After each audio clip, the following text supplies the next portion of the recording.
ఒకానొక అడవిలో ఉన్న నదిలో 2 తాబేళ్లు ఉండేవి. అవి రెండూ మంచి స్నేహితులు. ఎప్పుడూ కలిసిమెలిసి నదిలో విహరించేవి. చూడు మిత్రమా, దూరంగా కనిపిస్తున్న పువ్వుల దగ్గరకు ముందుగా ఎవరు వెళ్తారో చూద్దామా అన్నది మొదటి తాబేలు. సరే సరే, నేను సిద్ధమే. అన్నది రెండో తాబేలు.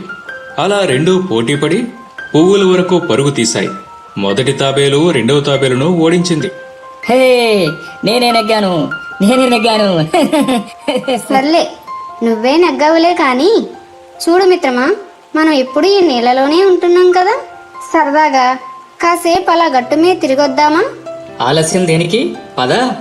2 తాబేళ్లు ఒడ్డుకు చేరి గట్టు మీద నెమ్మదిగా తిరగసాగాయి. అప్పుడే అక్కడకు నక్క ఒకటి వచ్చింది.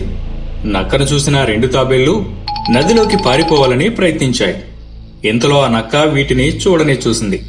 అది వేగంగా వచ్చి తాబేళ్లు ఎటూ పారిపోకుండా వాటిపై తన 2 కాళ్లను ఉంచింది. తమ శరీరానంతా డొప్ప కింద దాచేసుకున్న తాబేళ్లు నక్క తమను పరీక్షిస్తున్నంతసేపు ప్రాణాలను అరచేతిలో పెట్టుకుని తప్పించుకునే మార్గం కోసం ఆలోచించసాగాయి. ఇంతలో మొదటి తాబేలుకు ఓ ఉపాయం తట్టింది. తల బయటకు పెట్టి ఇలా అన్నది. అయ్యో నక్కబావా, ఎంత ప్రయత్నించినా మా శరీరంలో చిన్న ముక్క కూడా నీవు తినలేవు. ఎందుకని అన్నది నక్క అయోమయంగా. మేము గట్టు మీదకి రాగానే గాలి తగిలి గట్టిపడిపోతాం. కేవలం నీటిలో ఉంటేనే మెత్తగా ఉంటాం. కావాలంటే ఒకసారి గట్టిగా కొట్టి చూసుకో. నక్క తన కాలితో 1-2 సార్లు కొట్టి చూసింది. అవునవును, నీవు చెప్పింది నిజమే. చాలా గట్టిగా ఉంది. కొరికితే పళ్ళు రాలుతాయి. కానీ నాకిప్పుడు చాలా ఆకలిగా ఉంది. మిమ్మల్ని తినాలంటే ఎలా? ఏమీ లేదు నక్క బావా, కాసేపు మమ్మల్ని నీటిలో నానబెట్టావనుకో, మళ్ళీ మెత్తగా అయిపోతాం. అప్పుడు నీవు హాయిగా తినవచ్చు. వాటి మాటలకు తలాడించింది నక్క.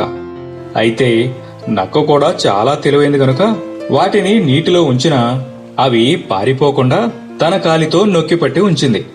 మళ్లీ తెలివిగల తాబేలు ఇలా అన్నది. నక్కబావా, నేను నాననైతే నానేను గాని నీవు కాలు పెట్టిన చోట తడవకపోవడం వల్ల పూర్తిగా నానలేదు.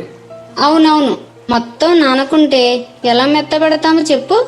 వాటి మాటలు నమ్మిన నక్క తన ఆకలి తీరడానికి వేరే మార్గం లేక కాలు తీసేసింది. అంతే, ఒక్కసారిగా 2 తాబేళ్లు నీటి అడుగుకు పరుగు తీశాయి. నక్క బారి నుండి తమ ప్రాణాలను కాపాడుకున్నాయి. ఈ కథలో నీతి ఏమిటంటే, ఆపద సమయంలో తెలివిగా ఆలోచించడం, సమయస్ఫూర్తితో వ్యవహరించడం చాలా అవసరం.